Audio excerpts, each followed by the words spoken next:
नमस्ते एभ्रिवान, म अनुज सम्पूर्णलाई स्वागत गर्न चाहन्छु हिमाल पारेको जिल्ला मनाङबाट। आज चाहिँ मनाङ जिल्लाको म यो ब्लू लेकमा छु। तपाईले ब्लू लेक मेरो पछाडि दृश्य देखिरहनु भएको छ।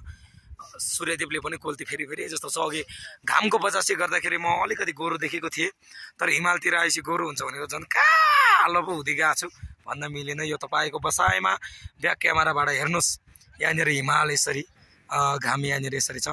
हिमाल देख्न सक्नुहुनेछ, चारैतिर हिमालय हिउँले ढाकेको। तपाईको साथमा म ब्लू लेकमा थिएँ। यहाँनिर यति राम्रो यहाँनिर ब्लू लेक तपाईको लागि।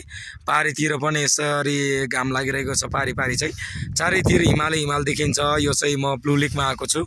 यहाँनिर पानी हाँस थियो भर्खरै दुबुल्की मार्दै, कहाँ गयो थाहै भएन त्यो चाहिँ। यहाँनिर परतिर पुग्यो होला।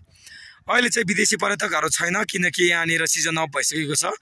अत्याधिक चिसो बढेको हुनाले अहिले नै -2 डिग्रीमा झरिसकेको छ।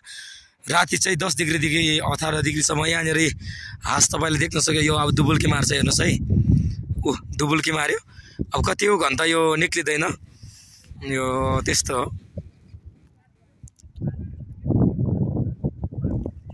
यहाँनिर मान्छेहरू चाहिँ घुम्न आउने चाहिँ आन्तरिक पर्यटक मात्रै हो, विदेशी पर्यटक चाहिँ अहिले त छैनन्। किनकि यहाँनिर मनोरम दृश्यको साथमा मेरो साथीहरू यहाँ छ। यहाँसम्मको हिउँ यस्तरी देखिन्छ। यहाँनिर यो पारी पनि यही छेउमा यति छ। तपाईँ पनि यो ब्लू लेक चाहिँ अवश्य पनि भिजिट गर्नुभएको होला, घुम्न आउनुभएको होला।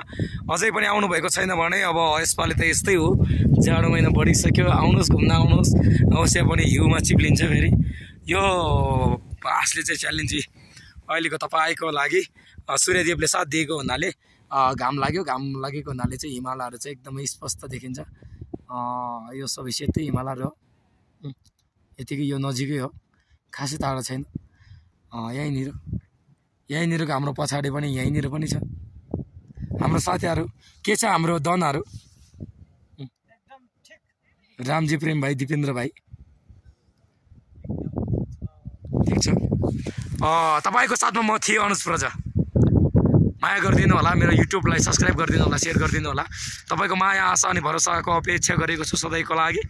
ओके, तपाईँलाई यहाँको दृश्यहरू म देखाउँदै गर्नेछु। अहिलेको लागि छुट्टी, बाई।